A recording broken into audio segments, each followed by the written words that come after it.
Vamos a pedirle a Dios su bendición.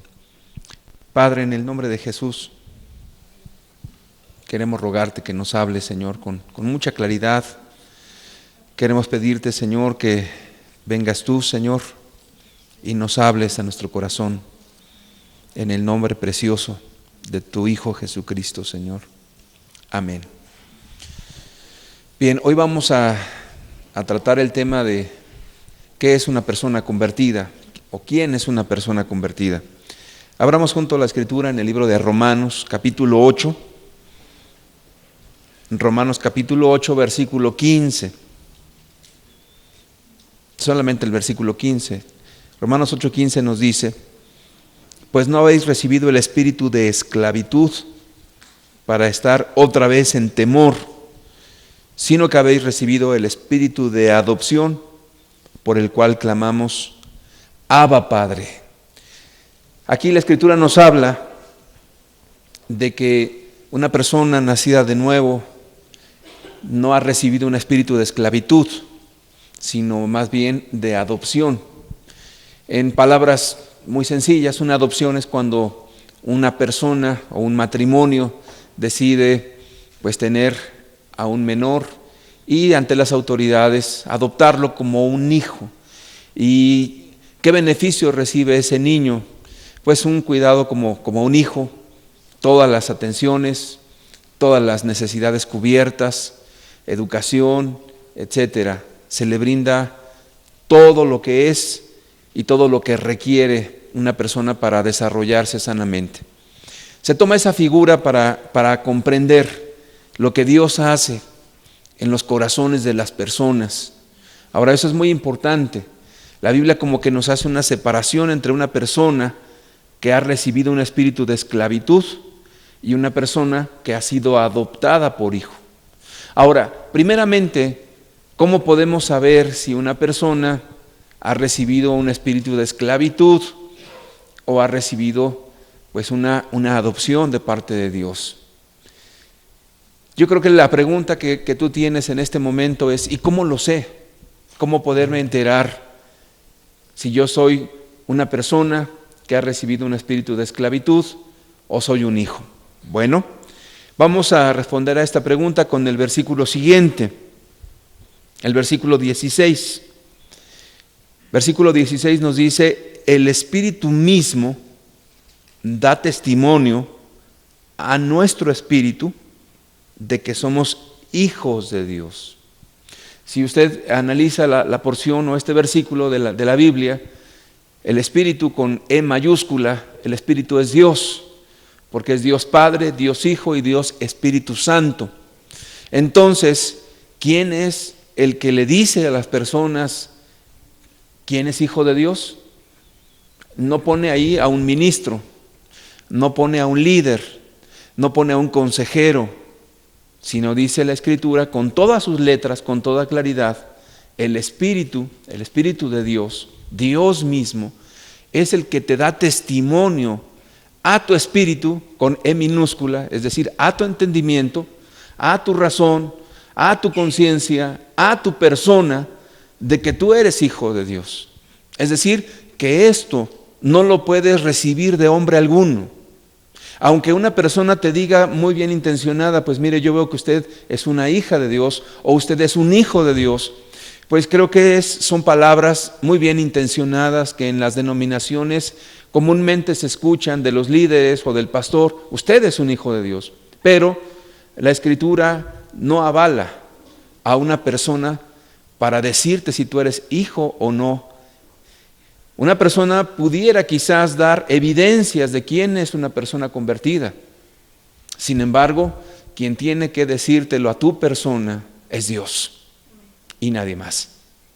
Entonces, si Dios te da testimonio a tu propio espíritu de que eres un hijo de Dios, eso es muy importante, porque habrá gente que te quiera descalificar, o habrá personas que también quieran incorporarte a una iglesia y tú dentro de ti mismo dices: pues yo no estoy bien, yo aún me siento que tengo que arreglar cosas en mi vida, No sé si has oído, por ejemplo, en algunos lugares que se requiere ser bautizado para ser miembro de una iglesia y tener parte en muchas actividades. Entonces a la persona que tiene poco tiempo de asistir le dice, bautícese, por favor, hágalo. E inclusive le extienden pues un certificado de bautismo. Y para ellos eso es lo relevante. Entonces la persona descansa en su fe en que alguien le dio un certificado de bautizo y que alguien le dijo que ya es cristiano, lo cual es completamente erróneo. Aquí, en el contexto de la Biblia, no es el hombre, no es la carne, no son las personas que te rodean quien te van a avalar o te van a decir si eres cristiano o no. El Espíritu mismo, Dios Espíritu Santo, va a hacerte comprender a tu espíritu que tú eres un hijo de Dios. Ese es un punto fundamental. Porque si tú vas a poner tu fe en la palabra de los hombres, vas a errar.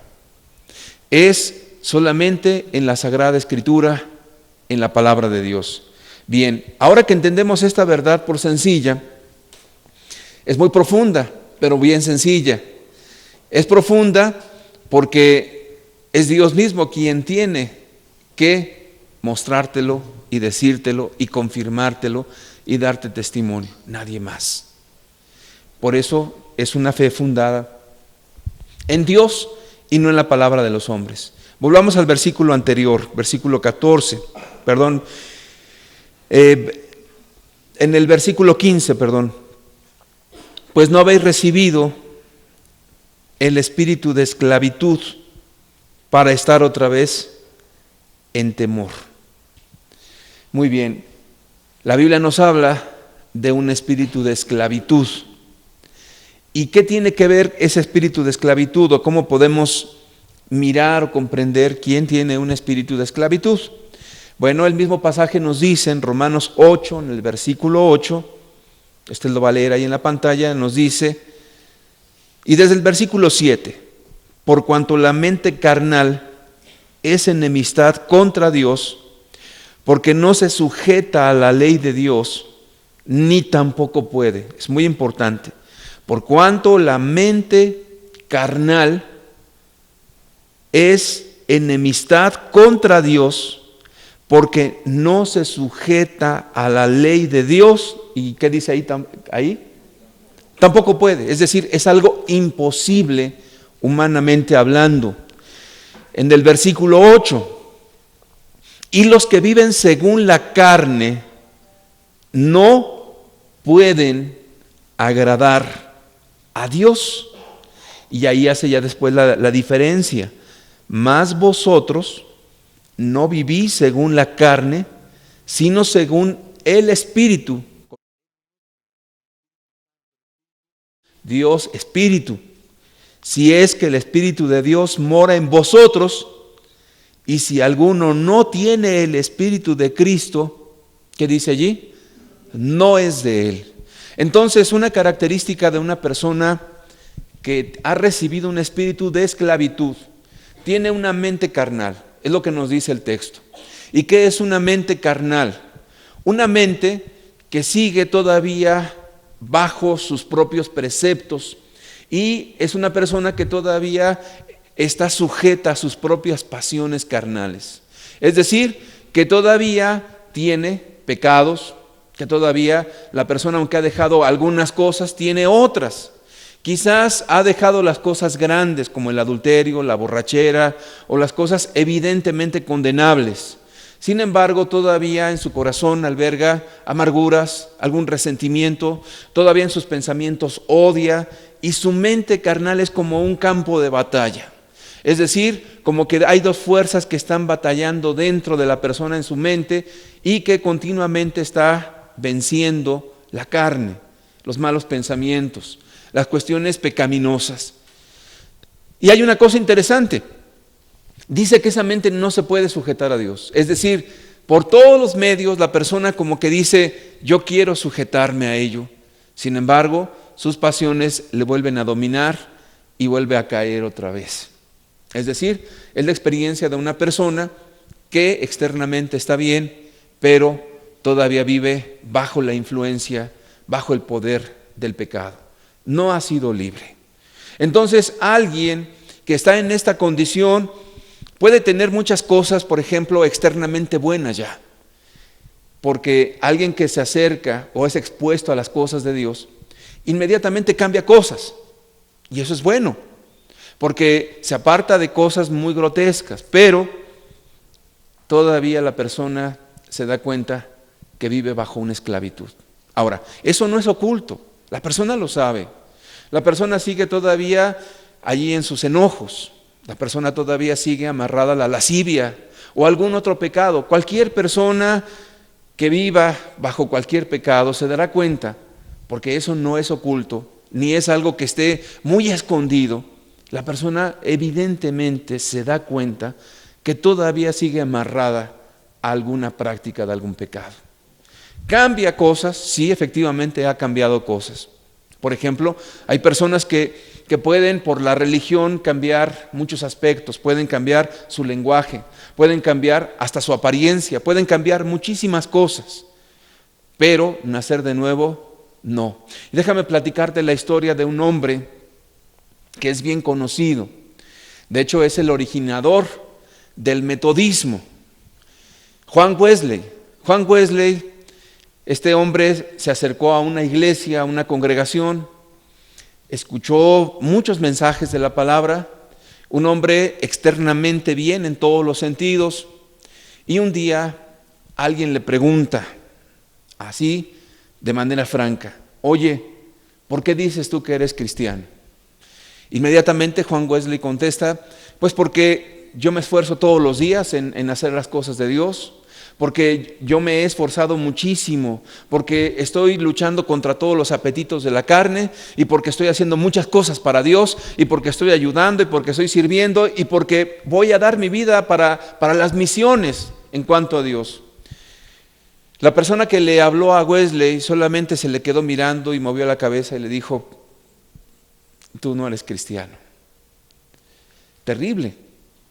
Sin embargo, después de mucho tiempo, Wesley, todavía sin tener claridad de lo que era una persona nacida de nuevo, vino a América, él era de Inglaterra, y entonces él se empezó a enredar con una mujer y tuvo por ahí algunos encuentros que, si no fueron actos meramente sexuales, sí fueron cuestiones pecaminosas, y de repente él entendía dentro de sí mismo que su vida no estaba bien.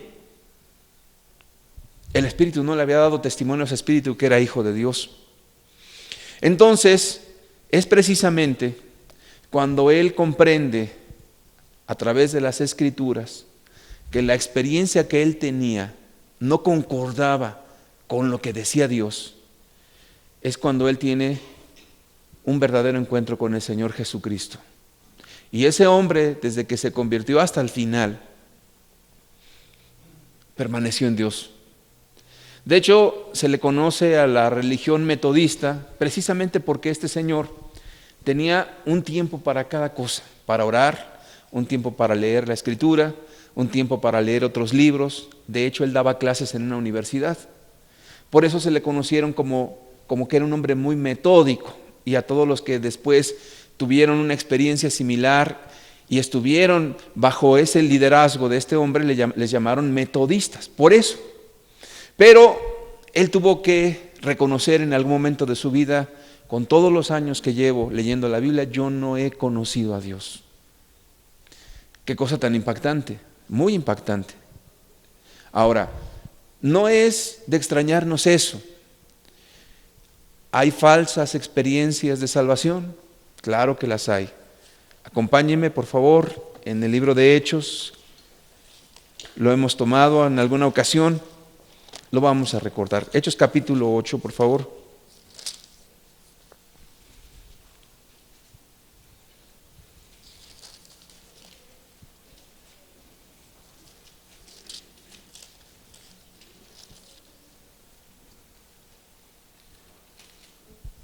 Hechos capítulo 8, vamos a leer el versículo 4. Pero los que fueron esparcidos iban por todas partes, anunciando el Evangelio. Entonces Felipe, descendiendo a la ciudad de Samaria, les predicaba a Cristo.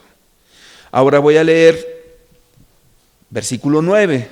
Pero había un hombre llamado Simón que antes ejercía la magia en aquella ciudad y había engañado a la gente de Samaria haciéndose pasar por algún grande.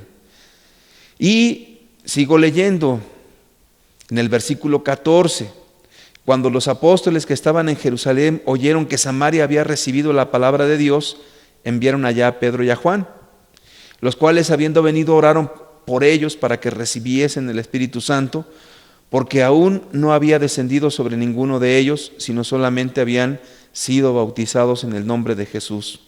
Entonces les imponían las manos y recibían el Espíritu Santo. Cuando vio Simón que por la imposición de las manos de los apóstoles se daba el Espíritu Santo, les ofreció dinero, diciendo: dadme también a mí este poder, para que cualquiera a quien yo impusiere las manos reciba el Espíritu Santo. Entonces Pedro le dijo: tu dinero perezca contigo, porque has pensado que el don de Dios se obtiene con dinero. No tienes tu parte ni suerte en este asunto, porque, ¿qué dice ahí? Tu corazón no es recto delante de Dios. Y luego le mandan a arrepentirse y comienzan a decirle cosas todavía más específicas. Porque en hiel de amargura y en prisión de maldad veo que estás, versículo 23. Ahora, un dato interesante. La Biblia nos dice que este mismo Simón había creído. Vamos a leerlo.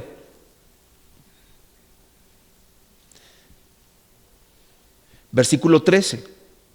También, ¿qué dice ahí? Creyó Simón mismo. ¿Y qué más pasó? Y habiéndose bautizado, estaba siempre con Felipe. Muy importante, ¿sí pasó esa parte de la escritura? Por favor, póngale versículo 13. Versículo 13. Hechos 8, verso 13.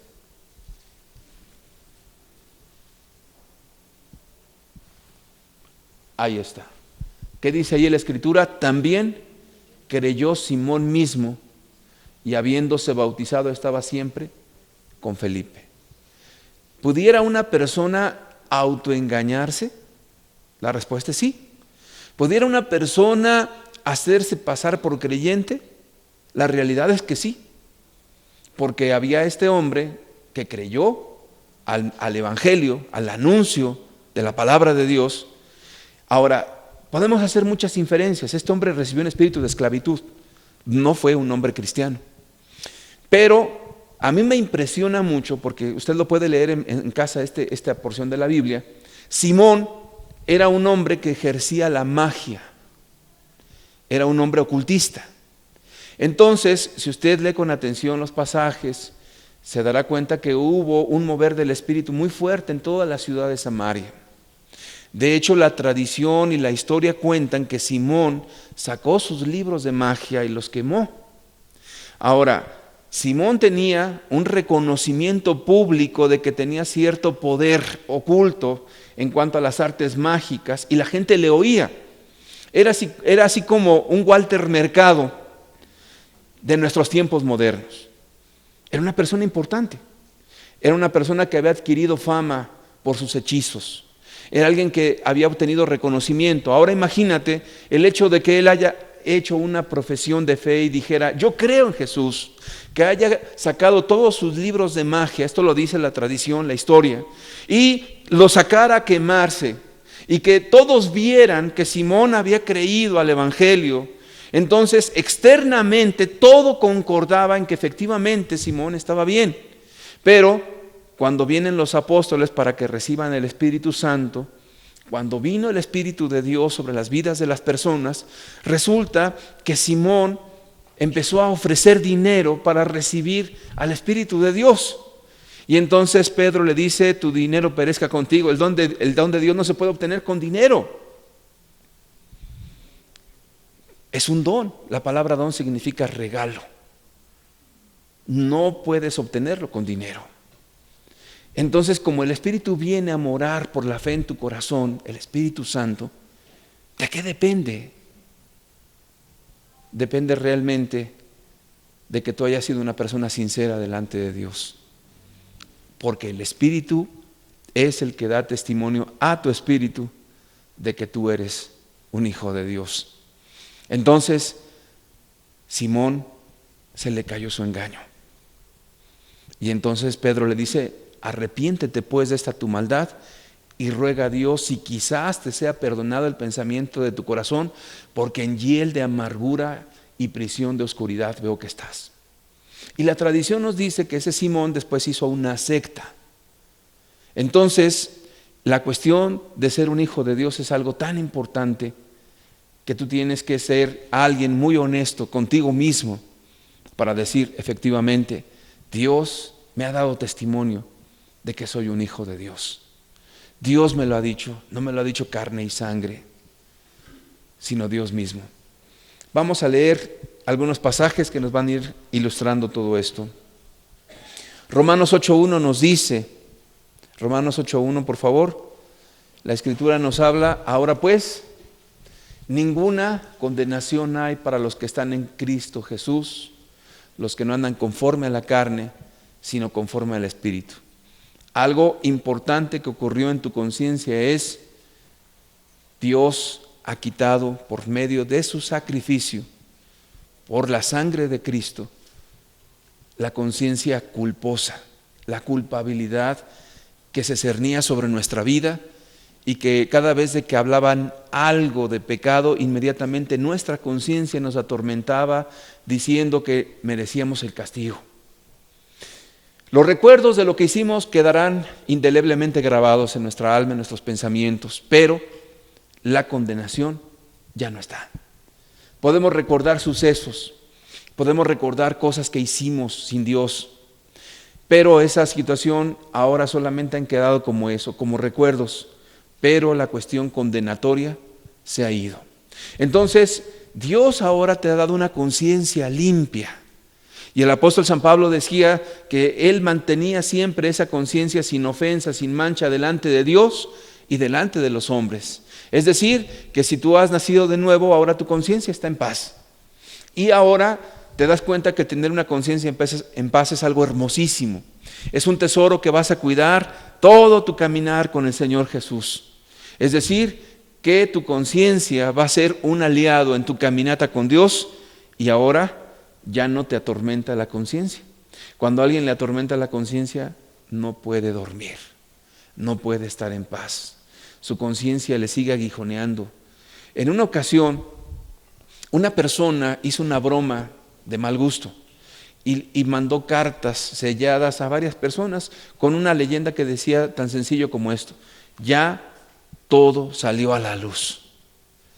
Y cuentan la anécdota que algunas personas se cambiaron de ciudad, otras se suicidaron y otras entraron en problemas psicológicos serios. ¿Por qué? Porque tenían una conciencia culposa. Y sabes que cuando alguien tiene una conciencia culposa, como que se mueve cualquier cosa e inmediatamente su conciencia le atormenta. Imagínate a alguien que esté robando en el trabajo, que esté haciendo algo indebido.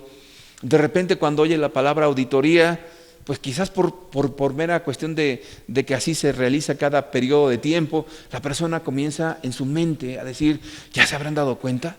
¿Ya habrán descubierto semejante cosa? Y su mente rápidamente comienza a hacer inferencias y a calcular y a observar los rostros de las personas para leer si efectivamente hay una cuestión que ya se salió a la luz, lo que tiene la persona o lo que hizo. La conciencia culposa es terrible.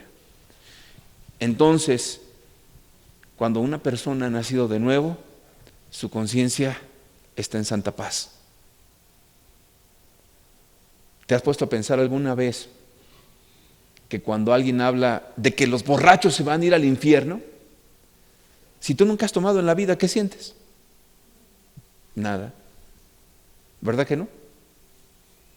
Si jamás has tomado, has sido una persona abstemia, y comienza un predicador a decir: los borrachos se van a ir al infierno, porque eso es lo que dice la Escritura.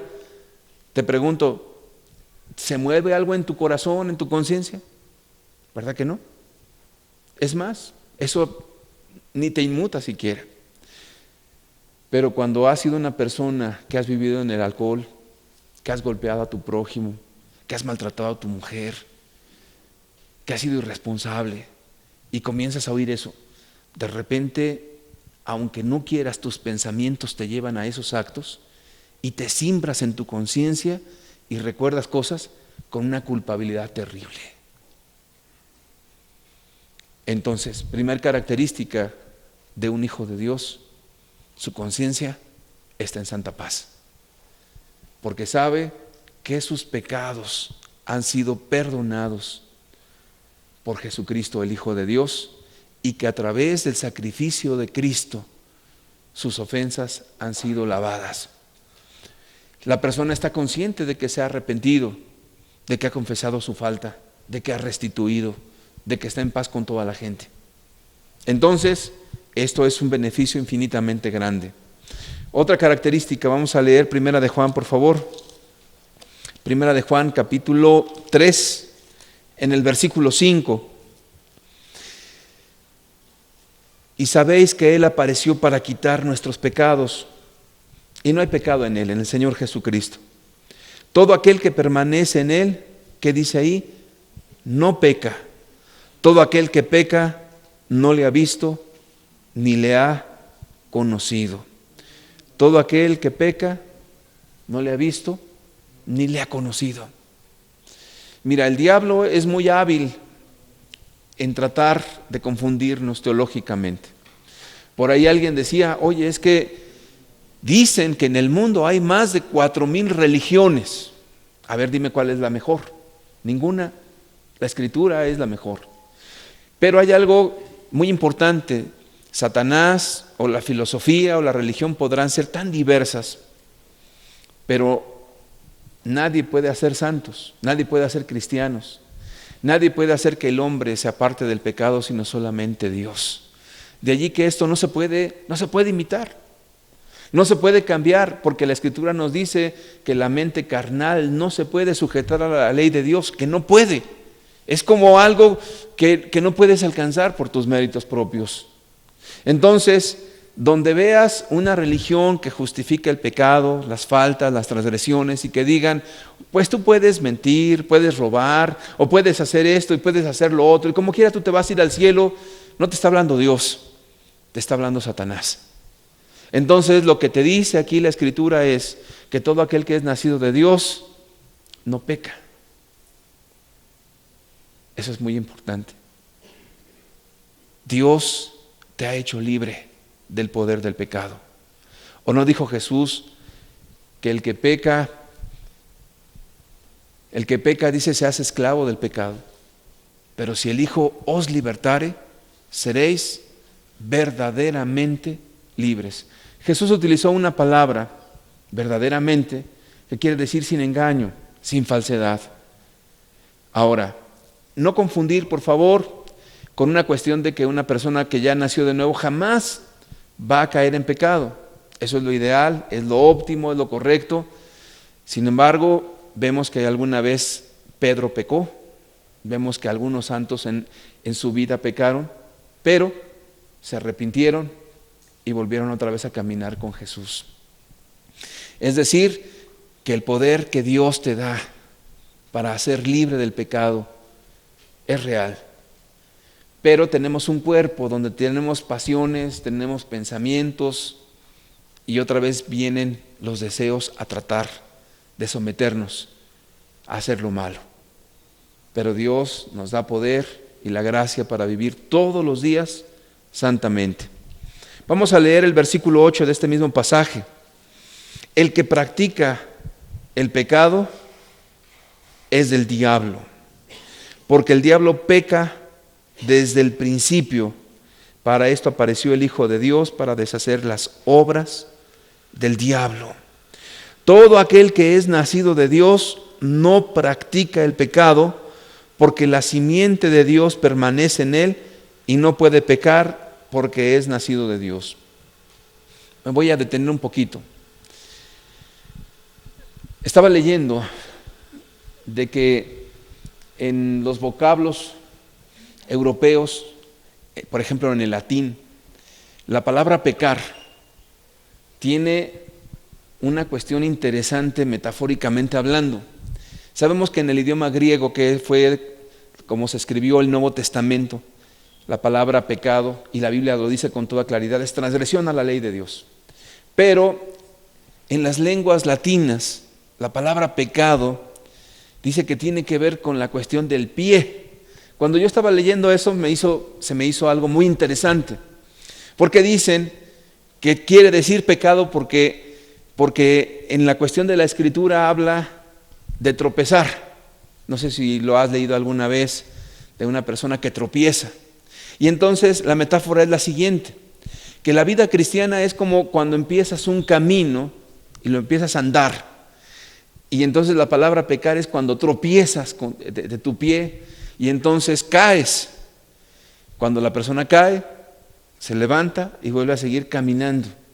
Me pareció muy interesante la metáfora por lo siguiente, porque la vida cristiana precisamente depende ahora de caminar no a la luz de una denominación, sino caminar de la mano con Dios a través de las Escrituras en tu vida y guardándote de vivir sin ofensa ante Dios, de vivir sus mandamientos. Ahora, en una ocasión un pastor puso un ejemplo muy interesante y es también una metáfora y decía, la vida cristiana es como atravesar un largo puente entre un cerro y otro, porque estás saliendo del mundo y vas en dirección del cielo.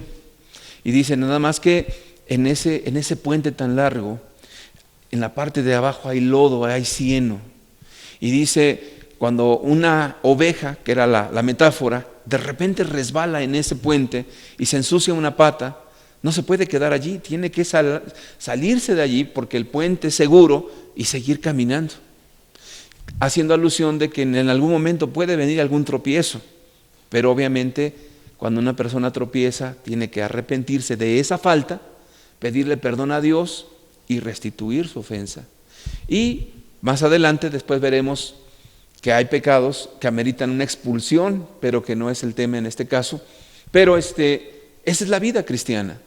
Y entonces la metáfora esta de que en la lengua latina, pecado significa tropezar también y que tiene que ver algo con el pie, es muy interesante.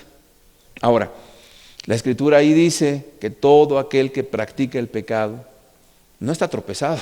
Esa persona está completamente hundida en sus faltas. Entonces, por decirlo de alguna manera, Jesús te ha levantado del estercolero. Jesús con su sangre bendita te ha lavado de tus pecados, de tus faltas. Y te ha dado su mano para que te tomes de ella y camines con Él todo este tiempo en tu vida hasta el final.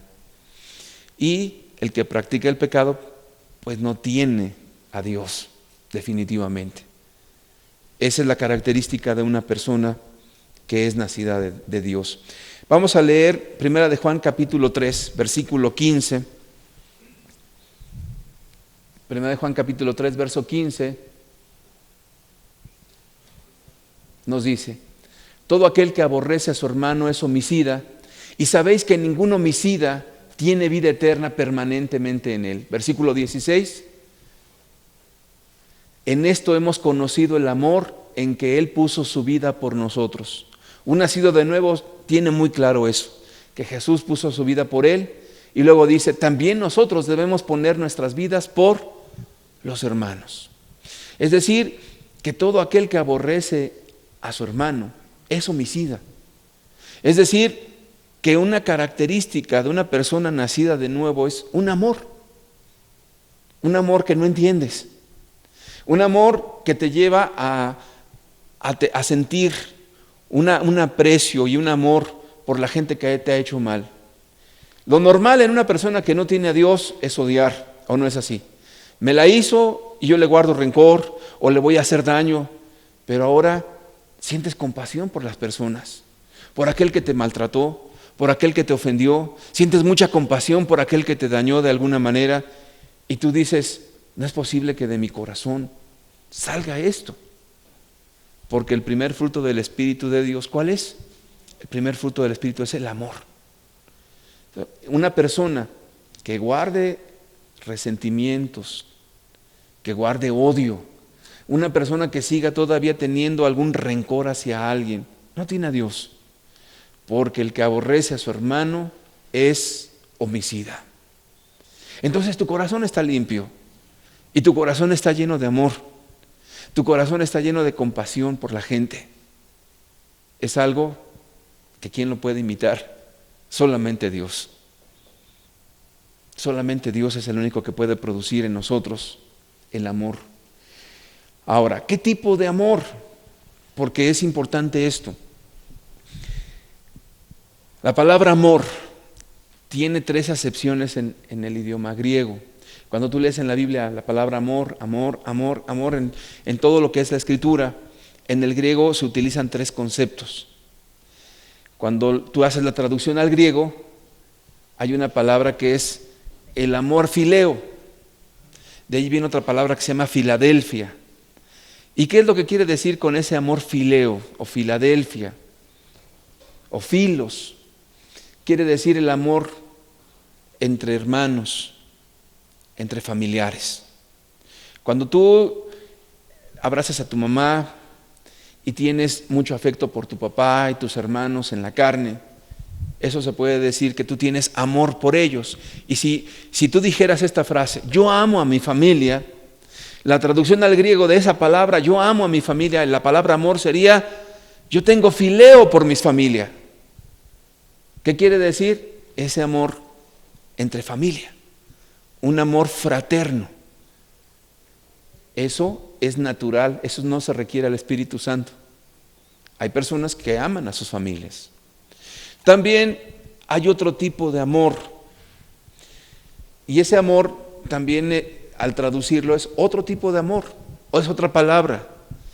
Y esa palabra es el amor ágape. Y qué curioso que la palabra ágape es un amor que va más allá de la cuestión familiar. Es un amor sacrificial. Es el único amor que tú ves en la persona de Jesucristo. Porque Él no espera nada de ti. Él te amó incondicionalmente. Es un amor que permanece independientemente de cómo se porte la otra persona. Es un amor que va al punto de sacrificio. Entonces, esa palabra, cuando tú dices, Dios me amó, en el español, si tú lo pasas al griego sería, Dios me dio ágape, un amor que va más allá de un amor de entre hermanos, de familia, de cariño. Y yo te decía que hay 3, hay otro más, que es el amor eros. De allí vienen otras palabras como en el español, como el erotismo, y que tiene que ver más con las cuestiones de atracciones físicas y sexuales. Cuando tú dices, yo amé a esa mujer, quiere decir que yo tuve una atracción o tuve un encuentro sexual con esa persona. Y por eso también en los años 60 los hippies decían, haz el amor y no la guerra. Si tú lo trasladas, por ejemplo, al griego dirías, pues haz el eros y no la guerra. Pero la palabra es muy específica. Por eso en el griego se utilizan 3 tipos de palabras para describir el amor y hacen separaciones muy precisas. Entonces la Biblia, cuando te habla de que la característica de un nacido de nuevo tiene amor, no te está dando oportunidad de que tu mente divague en otras cosas. Es el amor de Dios que ha sido derramado en tu corazón. Y entonces por eso dice ahí la Escritura, porque así como Dios me amó, así también yo voy a amar a mi prójimo. Y eso, imposible que una persona, humanamente hablando, pueda hacerlo. Se requiere que el amor de Cristo haya sido derramado en tu corazón, el amor ágape. Entonces, el mundo lo ves con otra panorámica, con otra perspectiva. Es como si ahora pudieras ver con toda nitidez la vida y entendieras que el amor a la gente que te rodea, aún hasta tus enemigos, es algo posible, porque el amor de Dios ha sido derramado en ti.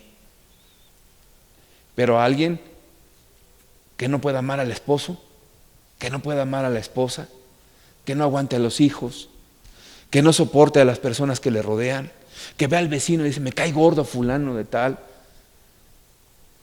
¿Dónde está el amor? Entonces la Biblia, para ser clara contigo, te dice, el que aborrece a su hermano es homicida. Y ningún homicida tiene parte en el reino de los cielos. Una persona que ha nacido de nuevo tiene el amor ágape en su corazón. ¿Cuánto dinero podemos dar por eso? Nada. No se puede comprar el amor de Dios. Por eso, cuando Simón el mago dijo, ¿cuánto para que me den a mí de ese amor? Del Espíritu Santo. Hombre, Simón, ¿cómo se te ocurre siquiera pensar que el Espíritu de Dios, Dios Espíritu, lo puedes comprar con dinero cuando Él es el creador de todo el universo? Es un absurdo. Y fue la prueba más contundente de que ese hombre no era cristiano. Entonces, un nacido de nuevo ha recibido el amor ágape en su corazón y va a transmitir un amor realmente ágape. No es el sentimiento de la familia, no es los sentimientos que te mueven a dar unas monedas a las personas, sino que eres capaz en verdad de dar tu vida por tu prójimo. Es literalmente cierto. Otro pasaje en la Escritura, 1 de Juan capítulo 5, versículo 3 y 4. 1 de Juan 5, versículo 3 y 4 nos dice, por favor, pues este es el amor a Dios, que guardemos sus mandamientos. Y sus mandamientos no son, ¿qué dice ahí? Gravosos. No son una carga, no son un fastidio. En Romanos 8 hablamos del espíritu de esclavitud, ¿verdad? El espíritu de esclavitud, la persona sí le es una carga oprobiosa a los mandamientos de Dios. Y entonces de ahí sacan dichos en el mundo que dicen tu religión no te lo permite. Es una persona reprimida que en su corazón está deseando hacer muchas cosas, pero como que se refrena y está reprimido porque la persona está luchando con sus propias fuerzas contra el pecado. Pero el que ha sido libre en Dios, los mandamientos de Dios no son gravosos. Siguiente versículo, por favor. La Escritura nos dice en el versículo 4, porque todo lo que es nacido de Dios, ¿qué dice ahí? Vence al mundo. Y esta es la victoria que ha vencido al mundo, ¿qué es? Nuestra fe. Vencer al mundo. El mundo tiene algunas características. Primeramente, los deseos de los ojos. Los deseos de la carne, las pasiones y la vanagloria de la vida. Ese es el mundo. Para que nadie tenga un concepto diferente al mundo. ¿Por qué los deseos de los ojos? Todo lo que percibes pecaminoso a través de tus ojos. El internet, me refiero a la pornografía específicamente. A todo lo que es algo que ofende a Dios en sus mandamientos y te deleitas en eso, son los deseos de los ojos. Los deseos de la carne son todas las pasiones que te llevan a violar los mandamientos de Dios. Llámese adulterio, llámese fornicación, llámese robo, llámese mentira, ponle el nombre que quieras. Son los deseos que están en ti. Y la vanagloria de la vida es que ya no vives para ti, que ya no buscas renombre para ti, ya estás buscando en todo glorificar a Dios. Es muy importante. Y todo eso es posible a través de la fe en el Señor Jesucristo. La victoria que ha vencido al mundo, nuestra fe. Primera de Juan, por favor, en el capítulo 3, versículo 19, nos vuelve a la idea original otra vez. Primera de Juan 3, versículo 19 y 20, nos dice, y en esto conocemos que somos de la verdad y aseguraremos nuestros corazones delante de Jesús, delante de Él. Versículo siguiente. Pues si nuestro corazón nos reprende, mayor que nuestro corazón, ¿quién es? Es Dios y Él sabe todas las cosas. Entonces, la Biblia te vuelve otra vez a enfocarte a una cosa, al testimonio dentro de ti mismo. Si nuestro corazón nos reprende, mayor que nuestro corazón es Dios y Él sabe todas las cosas. Y si nuestro corazón no nos reprende, confianza tenemos en Él? Versículo siguiente, versículo 21.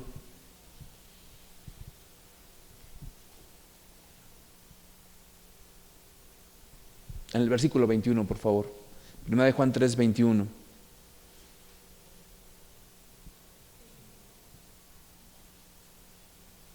A ver.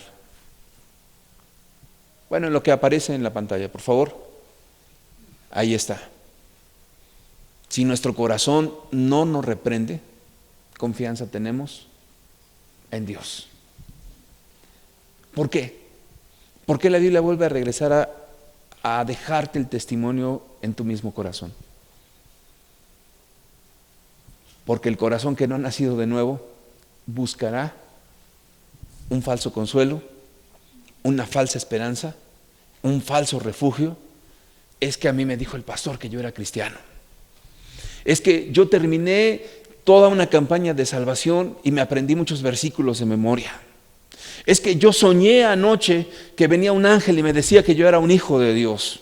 Es que yo comencé a mirar muchas cosas en mi vida y algo me dice que yo soy cristiano. La Escritura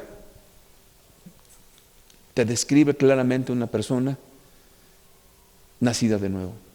Y si todavía esto fuera poco, vamos a terminar esto con un versículo que dice, 1 de Juan 4, 17.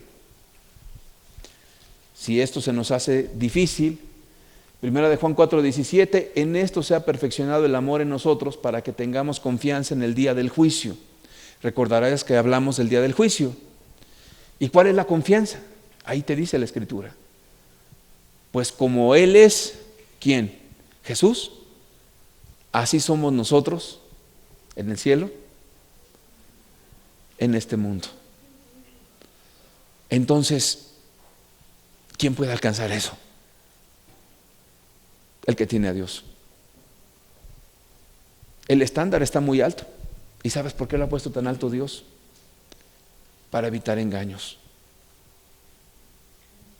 Pues como Él es, como Jesús es, no se está refiriendo a apariencia física, se está refiriendo al amor, a guardar sus mandamientos, a vivir en la voluntad de Dios, a tener al Espíritu Santo en nuestro corazón, a ser guiados por Él, a caminar con Dios, a estar con Él. Y el Espíritu da testimonio a nuestro espíritu que somos hijos de Dios. Yo te voy a pedir que cierres tus ojos, por favor.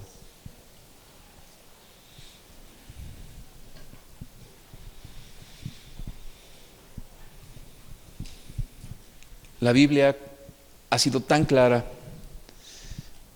muy sencilla. Dios nos ha hablado paso a paso, nos ha llevado como ese Padre bueno a mostrarnos lo que Él pide y lo que Él quiere de nuestra vida, con tanta sencillez. Nos guió por el camino del arrepentimiento, mostrándonos pecado a pecado, mostrando y recordando nuestras faltas, llevándonos a restituir, a hacer un cambio real, llevándonos a entender que solamente a través de su sacrificio podemos obtener perdón, invitándonos a confiar y a entregar nuestras vidas a aquel que murió por nosotros.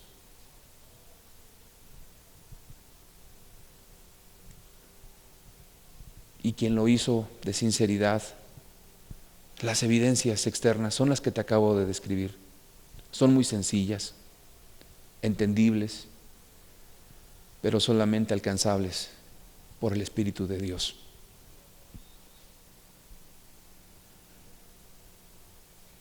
Yo quiero preguntarte, nadie está observándote. Si tú crees que has nacido de nuevo,